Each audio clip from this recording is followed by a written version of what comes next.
Cumprimentamos a todos os nossos amados e preciosos irmãos, na graça e na paz de nosso Senhor e Salvador Jesus Cristo. A partir de agora, estamos começando mais uma programação de fé, com o objetivo de trazer para os nossos corações mais uma porção da bendita palavra do Senhor para a nossa edificação espiritual. E para darmos início nesta programação, nós teremos uma palavra de oração falando com o Senhor nosso Deus. Eu convido a todos os meus irmãos para orarem juntamente comigo. Oremos então. Gracioso e bondoso Deus, Pai de nosso Senhor e Salvador Jesus Cristo, humildemente agradecemos ao Senhor por mais esta oportunidade de estarmos reunidos ao redor da Tua bendita palavra, Senhor.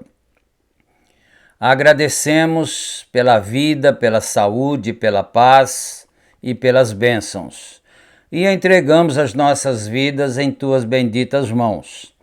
Pedimos a bênção do Senhor sobre esta programação, que todos nós possamos ter a inspiração divina, tanto quem vai falar a palavra, como quem vai ouvir a palavra, que todos nós estejamos sob a inspiração divina para recebermos a bênção de Deus.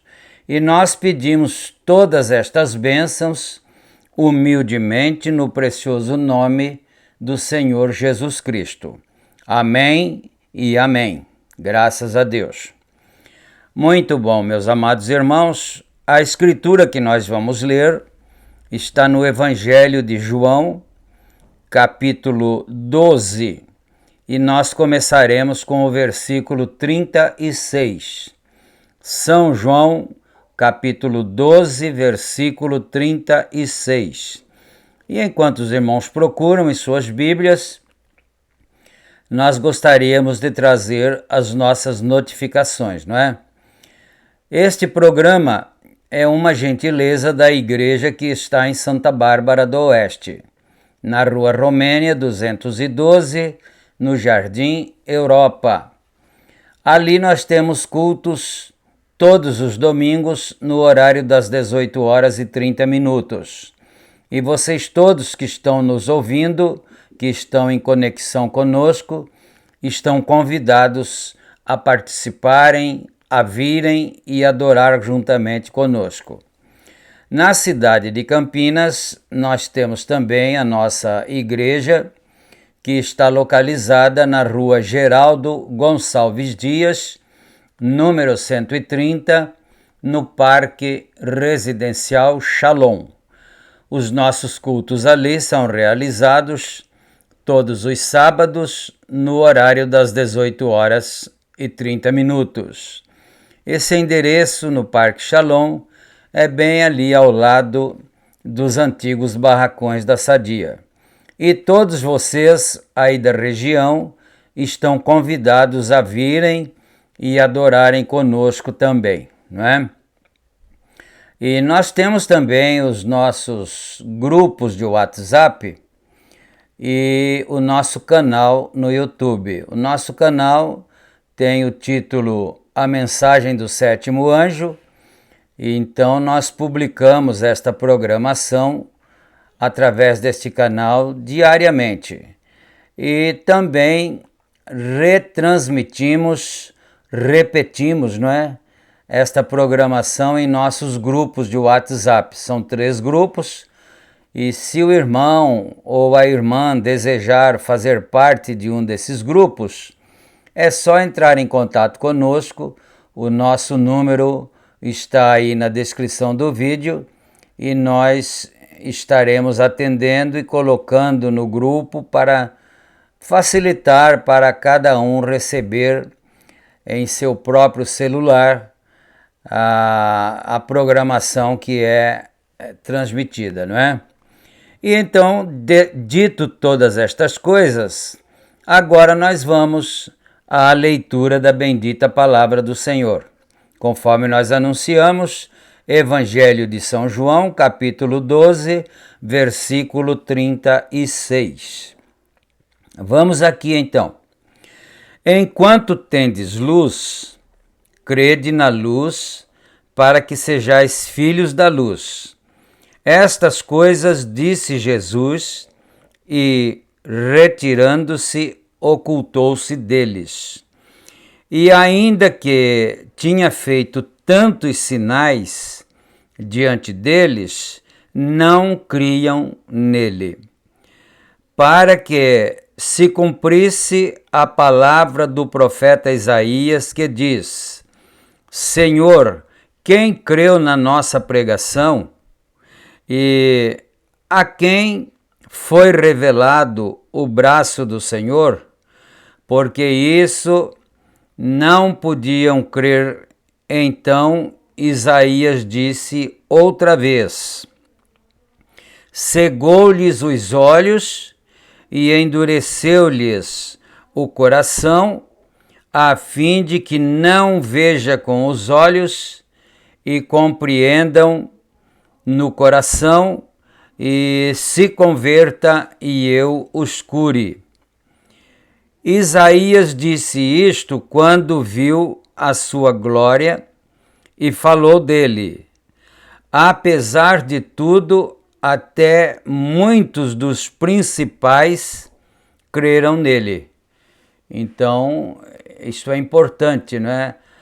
Que o povo de Israel, a massa de Israel não creu nele, mas muito embora isso tenha acontecido, houveram aqueles que creram, não é? Então até alguns principais creram nele. Então tinha os que não criam, mas também tinha os que criam, não é? Os principais creram nele, mas não confessavam por causa dos fariseus, para não serem expulsos da sinagoga, porque amavam mais a glória dos homens do que a glória de Deus. Bom, vamos parar aqui, não é? No parágrafo, no versículo 43, não é? Do 36 ao 43.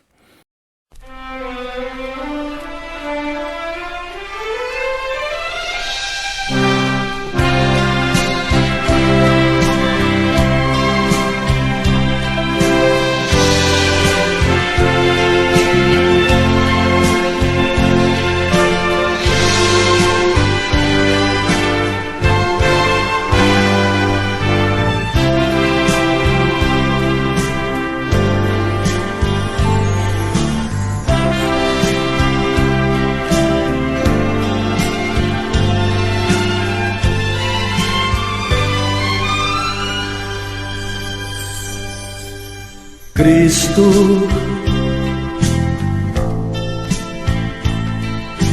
vem iluminar meus pensamentos. Procuro há tanto tempo este abrigo, como água no deserto, quero sempre ter por perto este amigo.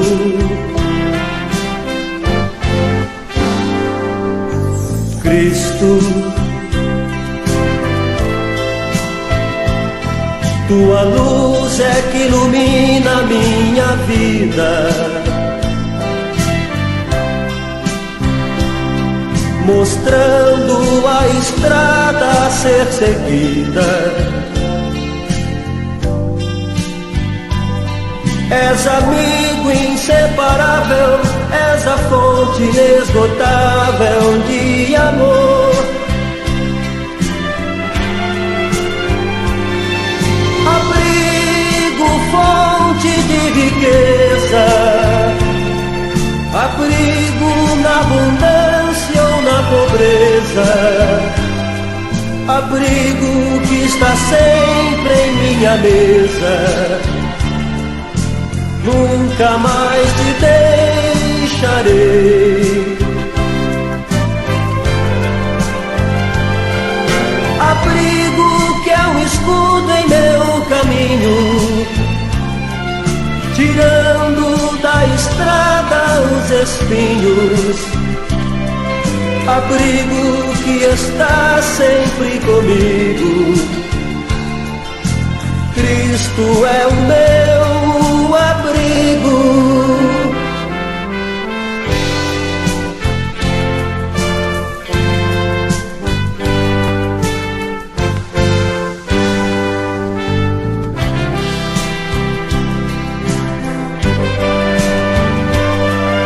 Abrigo, fonte de riqueza, abrigo na abundância ou na pobreza, abrigo que está sempre em minha mesa.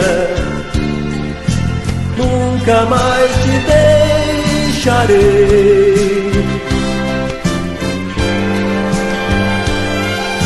Abrigo que é um escudo em meu caminho, tirando da estrada os espinhos. Abrigo que está sempre comigo. Cristo é o meu abrigo.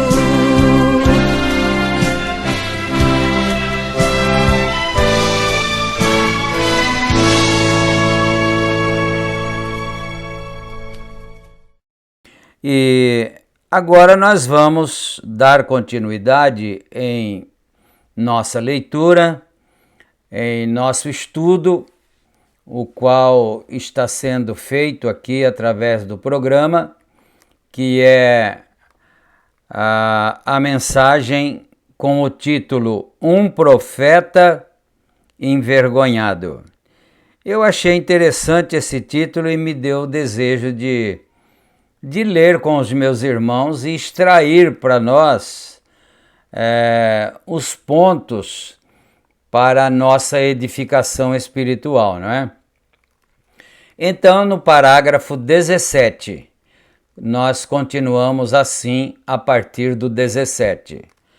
Agora, durante a época do reinado de Esdras, os filhos de Israel haviam se tornado apostatados. Eles haviam saído e pegado as mulheres moabitas, e eles haviam pegado as mulheres dos amorreus, os perizeus e muitas das outras nações, e não apenas os havia casado, mas estavam cometendo fornicação entre eles, impureza e poluindo a própria corrente sanguínea. Isso aqui é interessante não perder, não deixar escapar da nossa memória, que o profeta está dizendo aqui que os filhos de Israel tomaram as mulheres dessas nações pagãs para serem suas mulheres, mas na verdade eles não se casaram com elas, eles apenas cometiam adultério, cometiam fornicação com elas e não eram casados.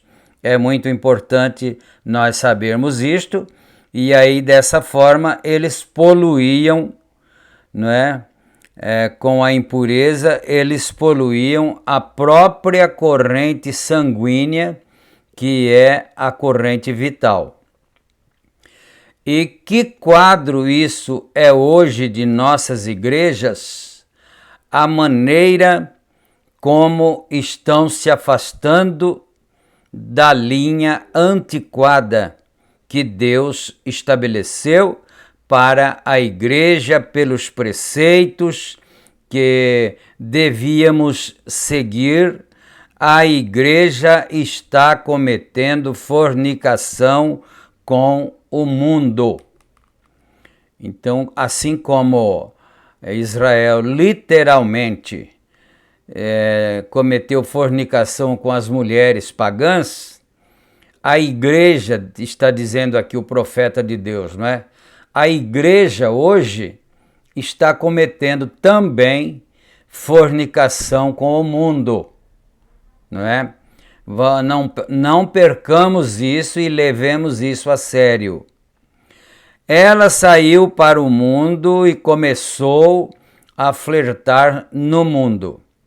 Agora, isso embaraçou muito o profeta, até que quando ele veio diante de Deus, ele corou em seu rosto, quando primeiro ele ouviu sobre isso e ele viu a decadência moral de seu povo. Isso o machucou tanto, até que ele se sentou e ungiu a si mesmo, arrancou seu cabelo e sua barba, e ficou com o coração pesado diante do Senhor em oração. Então, quando o sacrifício da tarde foi oferecido, ele entrou no templo, caiu de joelhos, se envergonhou diante de Deus pelos pecados do povo.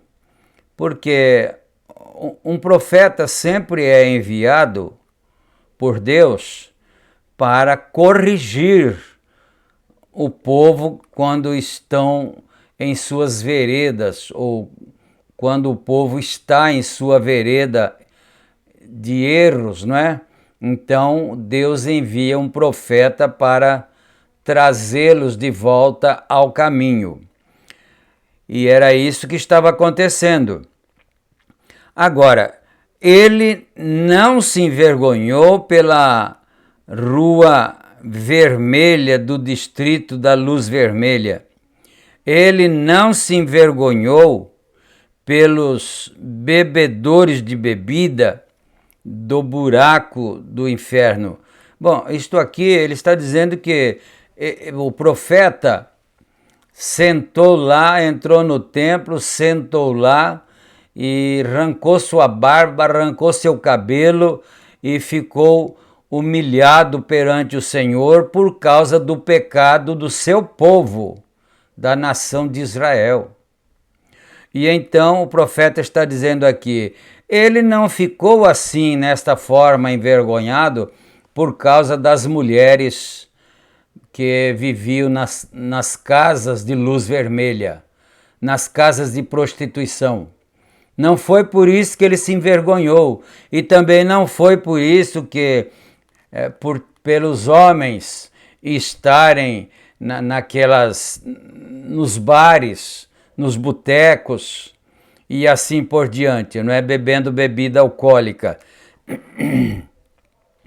Embora seja tão ruim quanto possa ser, mas ele se envergonhou por causa do pecado dos eleitos. Prestemos atenção nisso. Ele se envergonhou por causa do pecado dos eleitos. Mas misericórdia, não é? Eleitos também cometem tais pecados?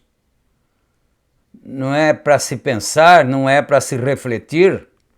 Os eleitos estavam cometendo pecados gravíssimos, estavam se misturando com o mundo, a ponto de levar o profeta a se humilhar perante Deus, arrancando sua barba e seu cabelo. E então o profeta disse que isso representa o que a igreja está fazendo hoje, se unindo com o mundo, mas ele disse, não era por causa das casas de prostituição, não era por causa das tabernas que ele estava envergonhado, era por causa do pecado dos eleitos. E o que precisamos hoje é de mais alguns profetas com o suficiente de Deus em seus corações para corar na presença de Deus pelos pecados das pessoas que se chamam povo de Deus e fazem o que estão fazendo. Que desgraça trouxemos a este lugar! A moral do nosso povo. Este não é um assunto fácil de falar. Eu poderia pensar em muitas coisas que eram mais fáceis de falar. Mas, irmão, se alguém não se destacar neste dia pecaminoso de adultério em que vivemos e chamar as cores o que vai acontecer, alguém precisa falar a coisa, alguém tem que colocá-lo diante das pessoas. Talvez Esdras não quisesse, mas estava em seu coração. Não é fácil, não é? Corrigir as pessoas, não é fácil contrariar as pessoas. E às vezes são pessoas boas, são pessoas que sustentam a família do profeta, a família do pastor, com seus dízimos, com a sua contribuição, com suas ofertas. E aí o profeta precisa bater de frente com eles e mostrar o pecado deles. Olha que situação difícil, não é? Que fica o profeta de Deus, não é? Ficam em situação embaraçosa. E quando você vê um servo de Deus ficar tão sincero a ponto de estar com as mãos no ar, orando a Deus e corando por causa da iniquidade das pessoas, então você verá um avivamento começar. Um homem não pode ficar na presença de Deus, uma igreja não pode permanecer na presença de Deus sob arrependimento, a menos que o Espírito Santo desça e dê unção e poder para iniciar um movimento de Deus ali entre aquelas pessoas. Então, se isso estava acontecendo, não é? Então, isso significava que haveria de começar um avivamento no meio do povo, porque tinha um profeta ali a quem Deus se revelava, e esse profeta tinha a incumbência dada por Deus de ir a esse povo e corrigir-lhes, ou corrigir-lhe no singular, não é? E mostrar o seu erro, o seu pecado. E se assim era, isso significava que quando o povo aceitasse a correção de Deus através de seu profeta, de seu ministro, então o Espírito Santo haveria de descer e um avivamento haveria de começar. Muito bem, simplesmente tem que ser. Mostre-me um homem, mostre-me outro Calvin, Knox, Finney, Sankey, ou qualquer um daqueles que sentem o peso do povo que se prostrará sobre seu rosto, chorará e orará diante de Deus. Envie-nos um John Smith da Igreja Batista, novamente, que orou a noite toda pela iniquidade do povo, até que seus olhos se fecharam na manhã seguinte de chorar, até que sua esposa o levasse à mesa e o alimentasse com seu café da manhã, com uma colher. Mostre-me um John Wesley, novamente, uma marca de fogo, arrebatada do fogo, eu mostrarei a você um avivamento. Então, o profeta está dizendo, mostre para mim aonde tem um homem com essas características de John Wesley, de John Smith e assim por diante, e eu mostrarei para vocês que está começando um avivamento. Mas se assim não for, então não existirá avivamento nenhum. Existirá apenas uma mistura de igreja com o mundo, com os costumes, com os prazeres, e Deus fica muito distante dessa coisa toda. Parágrafo 25. O que eles estão fazendo hoje, estamos dando tapinhas nas costas, estamos chamando isso e aquilo de um reavivamento, quando não há nenhum reavivamento nisso. Está certo? Há uma agitação de emoção religiosa entre as pessoas, mas nenhum avivamento. Então, há muito barulho, há muita euforia, né? Há muitos gritos, muitos cânticos no meio do povo, mas avivamento mesmo não há nenhum. Eles tinham um grupo religioso naquele dia. Eles tiveram uma agitação naquele dia, mas eles precisavam de um avivamento. Ora, meu querido irmão e irmã, a moral desta nação se tornou tão baixa a ponto de deixar um cachorro envergonhado. Misericórdia! Agora você diria, mas isso era só lá nos Estados Unidos? Não, não é não.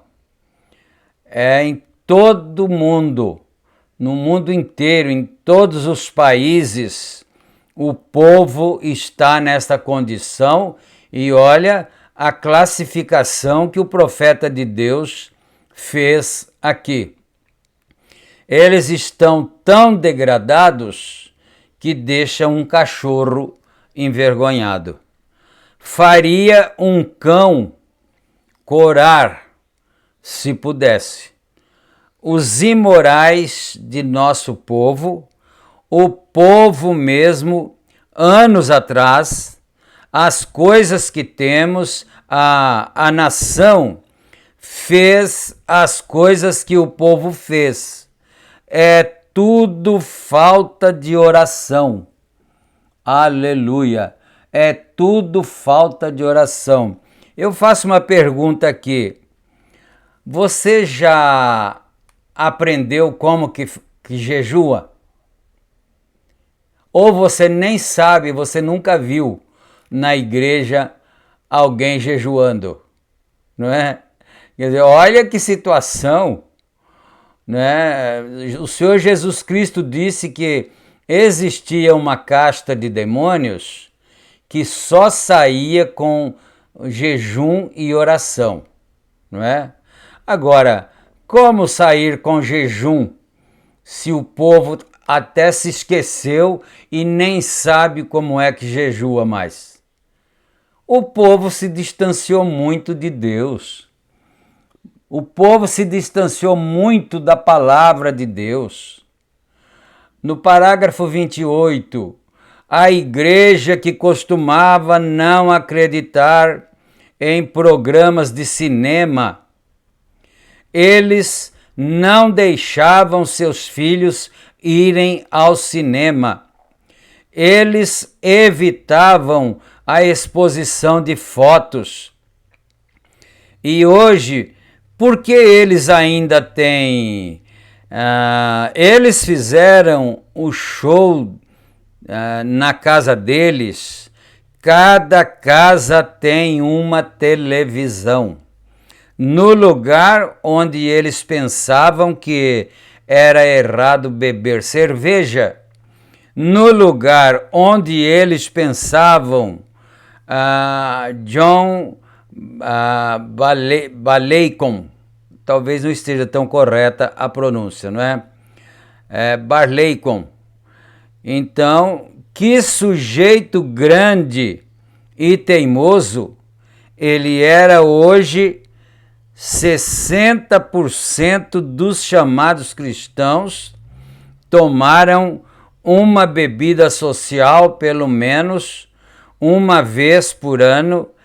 Em seguida, eles dão uma grande farra perto do Natal, quando eles têm sua celebração.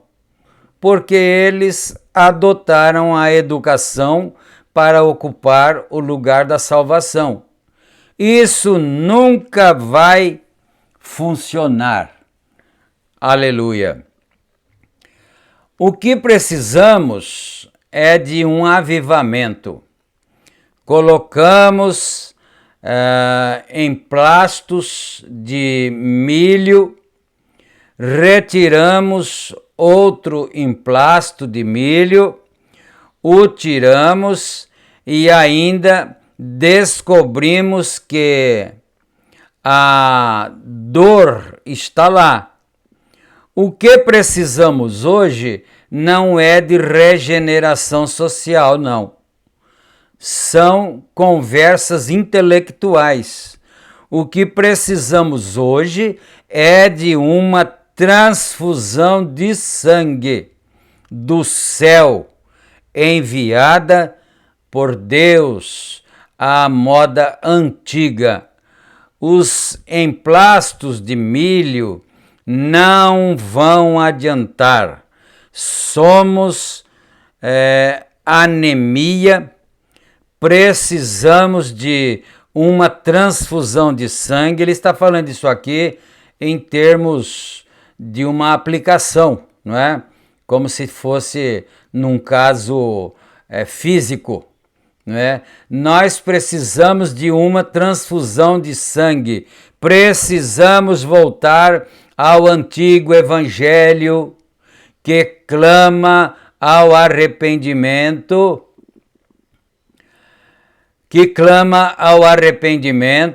diante de Deus, e não uma profissão de olhos secos e abertos de mão, mas de um reavivamento do Espírito Santo enviado por Deus com a posse da purificação do sangue do Senhor Jesus Cristo em cada coração humano. Precisamos de um avivamento para começar na igreja e varrer toda a nação. Nós morreremos, iremos perecer, nós iremos embora sem aquele tipo de avivamento. Eu vou parar aqui agora, não é? Então o profeta está dizendo aqui, nós vamos perecer, nós vamos morrer e ir embora sem esse tipo de avivamento, o qual nós estamos precisando. Vamos orar.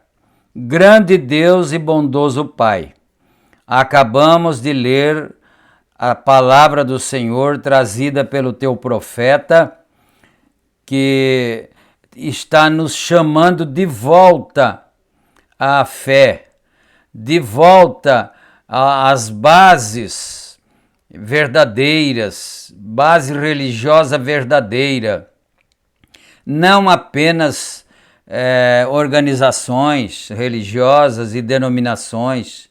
Meu Deus, tenha misericórdia do povo, Senhor, de nós que nos chamamos a nós mesmos de cristãos. Tenha compaixão das nossas vidas, meu Pai. Ajuda cada um, dando vitória, curando os enfermos, em nome do Senhor Jesus Cristo. Cada enfermo seja curado, cada demônio seja expulso, cada problema solucionado, para a glória do santo nome do Senhor. Nós pedimos todas estas bênçãos humildemente e te agradecemos desde agora e para todos sempre. Amém, amém. Graças a Deus.